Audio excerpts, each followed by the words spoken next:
Students, हमने last lecture में चोलस्की method के द्वारा इन्वर्स निकालना सीखा था। आज हम चोलस्की मेथड के द्वारा किसी भी सिस्टम ऑफ इक्वेशन के सॉल्यूशन निकालेंगे। उसको कैसे सोल्व करते हैं ये निकालेंगे, या आप कह सकते हैं कि एक्स वाई जेड की वैल्यू कैसे निकालेंगे अगर सिस्टम में वेरिएबल एक्स वाई जेड दिए हुए हैं। तो मान लेते हैं हम ये आपके पास क्वेश्चन है आपके एक्सरसाइज का। तो इसमें लिखा हुआ है 4x प्लस में 2y plus 14z is equal to 14, 2x plus में 17y minus 5z equal to minus 101, 14x minus में 5y और प्लस में 83z इजकल टू 155। ये एक आपका सिस्टम ऑफ इक्वेशंस दिया हुआ है, और इस सिस्टम ऑफ इक्वेशन को हम लिख सकते हैं ax इजकल टू b की फॉर्म में, where a equal to 4 to 14, मतलब इसके coefficient 4 to 14, 2 17 minus 5, 14 minus 5 and 83।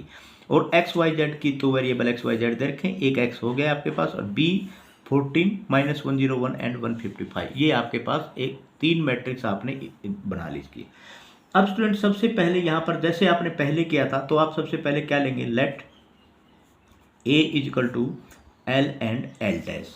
अब आप वही बात करेंगे वेयर, अब मैं L लिखूंगा नहीं, डायरेक्ट ही कर देंगे। अब तो L इज द, L क्या है आपके पास, लोअर ट्रायंगुलर मैट्रिक्स। ये आपके पास है लोअर ट्रायंगुलर मैट्रिक्स। और जो L डैश है, L dash is the transpose. किसका ट्रांसपोज है, transpose of L, transpose of L। ये समझ में आपको आ गया, ठीक है। अब यहाँ पर आप स्टूडेंट लिखेंगे सबसे पहले A मैट्रिक्स आपकी क्या है, ए है आपकी, मैंने इसमें पुट कर देते हैं। आप ए आपके पास क्या है, 4 2 14 2 17 माइनस 5, 14 माइनस 5 एंड 83।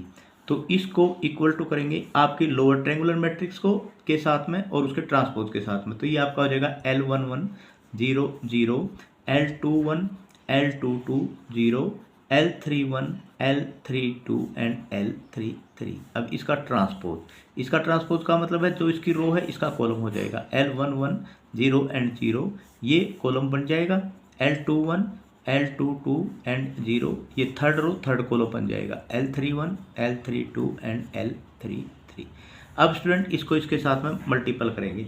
जब आप इसको इसके साथ में मल्टीप्लाई करेंगे, देखो पहले भी मैंने किया था, अभी फिर बता रहा हूँ मैं, इस रो को इस कॉलम के साथ मल्टीप्लाई करते हैं और मल्टीप्लाई करके सभी को ऐड कर लेते हैं। तो फर्स्ट एलिमेंट आता है, इसको इससे करेंगे तो क्या आ जाएगा, L11 का स्क्वायर, और इसको इससे करेंगे तो प्लस में 0, और प्लस में जब इसको इससे करेंगे तो 0। इसी प्रकार इसको इससे करेंगे, अब किसको, इसको इससे हो गया, अब इसको इससे करेंगे, इसको इससे करेंगे तो क्या हो जाएगा, L11 L21। अब 0 को इससे करेंगे तो ये आपका 0 आ जाएगा, अब इसको करेंगे तो ये 0 आ जाएगा। अब इसको ये फर्स्ट रो के थर्ड कॉलम के फर्स्ट एलिमेंट को निकालने के लिए हम इसको इससे करते हैं, तो L11 एंड L31। तो इसी प्रकार हम सभी को इनको मल्टीप्लाई कर लेंगे, और इसको पहले इससे करेंगे, फिर इसको इससे करेंगे, फिर इसको इससे करेंगे, फिर इसको इससे करेंगे, फिर इसको इससे करेंगे, और फिर इसको इससे करेंगे स्टूडेंट। तो मल्टीपल करने के साथ स्टूडेंट आपका ये आ गया, यहाँ पर ये सब मैट्रिक्स बन जाएगी। अब आप इसको कंपैरिजन करेंगे, जब आप इसको कंपैरिजन करेंगे तो सबसे पहले आप यहीं से देखो L11 स्क्वायर किसके बराबर आ गया, इसके साथ कंपैरिजन करेंगे। इसको जब आप इसके साथ कंपैरिजन करेंगे, किसके साथ करेंगे, इसके साथ कंपैरिजन करेंगे, L11 किसके बराबर है, 4 के, L11 4 के बराबर आ गया स्टूडेंट। तो यहाँ पर L11 की वैल्यू क्या आ गई, 2 आ गई। उसके बाद L11 एंड L21 ये वाला ले लेते हैं, ये वाला किसके के इक्विवेलेंट है, 2 के इक्विवेलेंट है, इजकल टू 2। अब यहाँ पर L11 क्या आया हुआ है, 2, तो 2L21 इजकल टू 2। तो इसका मतलब यहाँ पर आप कह सकते हैं कि L21 किसके बराबर आएगा, 1 के बराबर आएगा। तो स्टूडेंट इनको जो भी ये आते हैं ना, आप इसको ऐसे कर दो ताकि आपको पता चले कि ये आपकी रिक्वायरमेंट है। अब आप इसको करेंगे L11 L31, L11 की वैल्यू ये किसके बराबर आ गया, 14 के बराबर आ गया। तो ये 14 के है, L11 आपके पास दे ही रखा है 2L31 इजकल टू 14, तो L31 किसके बराबर आ गया, 7 के बराबर आएगा। तो ये आ गया। अब देखो ये अगर ये निकल जाता है तो इसका मतलब आपका ये और ये भी निकल गया। अब बच गया ये, तो यहाँ पर हम करेंगे L21 का स्क्वायर प्लस में L22 का स्क्वायर इजकल टू, ये किसके बराबर है, 17 के बराबर है, इजकल टू 17। L21 का स्क्वायर 1, तो इसका मतलब क्या आ गया, 1 प्लस में L22 का स्क्वायर इजकल टू किसके बराबर आ गया, 17, तो L22 का स्क्वायर किसके बराबर आ गया 16 और L22 किसके बराबर आ गया 4 के बराबर आ गया। तो ये भी आपका निकल गया। अब बच गया ये निकालना L21 L31 प्लस में L22 L32 किसके बराबर आएगा, ये कंपैरिजन करेंगे -5 के बराबर आएगा। L21 की वैल्यू कितनी है 1, L31 की वैल्यू कितनी है 7, L22 की वैल्यू कितनी है 4 और L32 की वैल्यू निकालनी है तो -5 हो जाएगा। तो ये 4L32 इजिकल टू ये 7 इधर चला जाएगा तो क्या हो जाएगा -7 तो -12, तो L32 की वैल्यू कितनी आ जाएगी इसमें -3। ठीक है, L32 की वैल्यू आ गई -3, तो आप इसको भी ऐसे कर दो और 1 2 3 4 5 एक वैल्यू और निकल रहेगी आपकी, वो कौन सी रहेगी, वो रहेगी L3, तो यहाँ पर L32 की वैल्यू आपकी -3 आ गई। अब एक वैल्यू रहेगी L31 का स्क्वायर, L32 का स्क्वायर और प्लस में L33 का स्क्वायर, ये किसके कंपैरिजन में 83 के, 83 है। तो इसके हम L31 की वैल्यू कितनी है स्टूडेंट, निकाल रखी है आपने, 7 7 जा 49, L32 की वैल्यू कितनी है 3 3 जा 9, प्लस में L33 की वैल्यू आपके पास बच गई 83, तो यहाँ पर बच जाएगा L33 स्क्वायर इजकल टू ये क्या होगा 58, 83 में से 58 गया आपके पास क्या आ गया 83 माइनस में 58 25 और L33 इजकल टू किसके बराबर आ गया 5 के बराबर आ गया। ये तो आपके पास जो L मैट्रिक आ गई स्टूडेंट, अब L मैट्रिक्स आपके पास क्या आ जाएगी 2 0 0 और यहाँ पर आ जाएगी 1, ये है ना, L22 किसके बराबर आया है L22 4 और ये तो 0 रहेगी, L31 किसके बराबर आया है 7, L32 -3 और L33 5, ये आया, ये आ गया आपके पास L मैट्रिक्स स्टूडेंट। अब ये जो L मैट्रिक्स निकलने के बाद अब आपका मेन मकसद क्या है स्टूडेंट, आपने अब एक चीज़ देखो L मैट्रिक्स आ गई, आपने सबसे पहले क्या लिया था, आपने लिया था AX = B लिया था ना, तो AX = B था, A किसके बराबर था LL' के, इसका मतलब LL' X = B। अब यहाँ से यहाँ तक तो आपने अगर आप इन्वर्स निकाल रहे थे तो यहाँ तक तो वही सेम टू सेम मेथड है, चाहे आपने इन्वर्स निकालना हो चाहे लीनियर सिस्टम ऑफ इक्वेशन को सोल्व करना हो। अब आगे जो ये क्वेश्चन बचता है, ये आगे जो क्वेश्चन है ऐसे ही है सेम टू सेम जैसे आपने LU डीकम्पोजिशन वाला मेथड किया था, बिल्कुल सेम टू सेम है।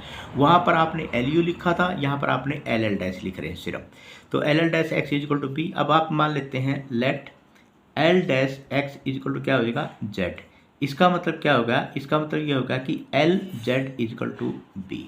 अब LZ = B में आपके पास L की वैल्यू वेयर, अब जहाँ अब वेयर Z क्या है, वेयर Z = आपके पास क्या है Z1 Z2 एंड Z3, ये आपके पास तीनों वैल्यू है Z1 Z2 एंड Z3 की।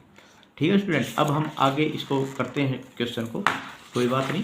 अब इसमें आपके पास ये क्या दिया हुआ है, ये आपके दिया हुआ है, आपने ले लिया, आपके पास आपने ले लिया था कि भाई LZ = आपके पास B आ गया। L आपके पास क्या दे रखा है, देखो L आपके पास ये है, ये मैट्रिक्स है, तो मैं लिख लेता हूँ, ये है आपके पास 2 0 0 1 4 0 7 -3 एंड 5, यहाँ पर क्या आ गया Z क्या है Z1 Z2 and Z3, B के बराबर है, B तो आपकी दे ही रखी है, और B किसके बराबर है, B आपका दे रखा है स्टूडेंट 14 101 एंड 155, तो ये किसके बराबर हो जाएगा 14 101 एंड 155। अब इसको कर दोगे, अब तो बहुत इजी है, आपने ऐसे पहले बहुत क्वेश्चन किए, सबसे पहले इसको इसके साथ मल्टीप्लाई करोगे तो क्या आ जाएगा 2Z1 = 14, अब इसको इसके साथ मल्टीप्लाई करोगे Z1 प्लस में 4Z2 = 101, अब इसको इसके साथ करोगे 7Z1 माइनस में 3Z2 प्लस में 5Z3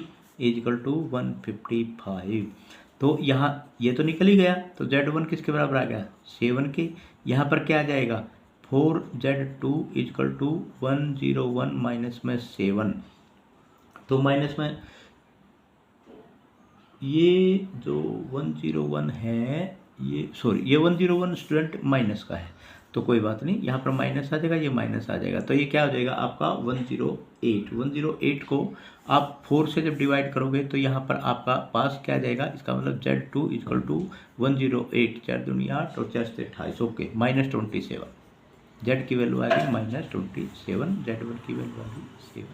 अब Z3 की 7Z1, तो 7Z1 का मतलब क्या होगा स्टूडेंट 49 -3Z2, तो माइनस माइनस प्लस 3 7 जा 21, 3 2 जा 6, 6 और 2 8, 81। ठीक है, और उसके बाद है प्लस में 5Z3 इजिकल टू किसके बराबर हो जाएगा 155 के।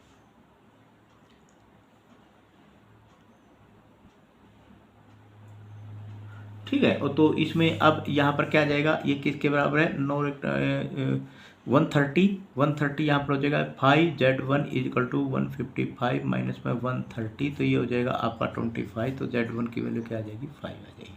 तो आपके पास Z जो मैट्रिक आ गई वो क्या मैट्रिक्स आ गई Z1 7 सॉरी Z3 आएगा, ये Z1 आपके पास 7 और Z2 है आपके पास -27 और Z3 है आपके पास 5। अब यही वैल्यू उठा के जो आपकी Z वैल्यू आपकी निकली थी, जो आपने यहाँ निकाली थी ना स्टूडेंट, ये निकाला था जैसे L' x = Z किया था।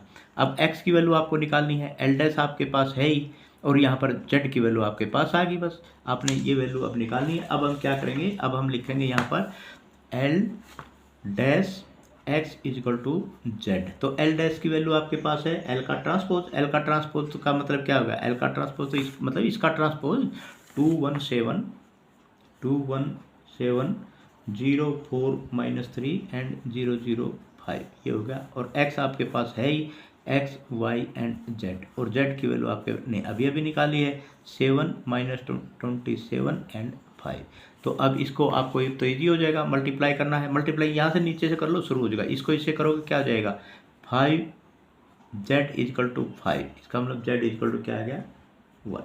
ठीक है, अब आप क्या करोगे 4y माइनस में 3Z = माइनस में 27, Z की वैल्यू क्या है 1, तो इसका मतलब क्या होगा 4y = -27 प्लस में 3 हो जाएगा, तो ये हो जाएगा 24, तो y = क्या हो जाएगा 6, तो -6 हो जाएगा, तो ये होगा -6। इसी प्रकार क्या हो जाएगा 2x प्लस में y प्लस में 7z = किसके बराबर हो जाएगा 7 के। ठीक है, 2x की तो वैल्यू निकालनी है, 2x प्लस में y किसके बराबर है -6, z किसके बराबर है प्लस में 7 और इजिकल टू 7, तो यहाँ पर 1 आ जाएगा, 1 हो जाएगा 6 हो जाएगा, तो x की वैल्यू क्या आएगी 3। तो ये वैल्यू आ गई स्टूडेंट आपके पास। तो इसका मतलब लीनियर सिस्टम ऑफ इक्वेशन का आंसर क्या आ गया, x = 3, y = -6 एंड z = 1। तो this was your question to solve the system of linear equation by Cholesky method। I hope student आप सभी को ये समझ में आ गया होगा। अगर फिर भी किसी को नहीं समझ में आया तो आप फील फ्री टू आस्क, और अभी टेस्ट आपके नज़दीक आ रहे हैं, अच्छे से तैयारी करो सभी। अगर कोई चीज़ नहीं समझ में आती तो पूछ सकते हैं क्लास में भी और फ़ोन करके भी। Thank you very much.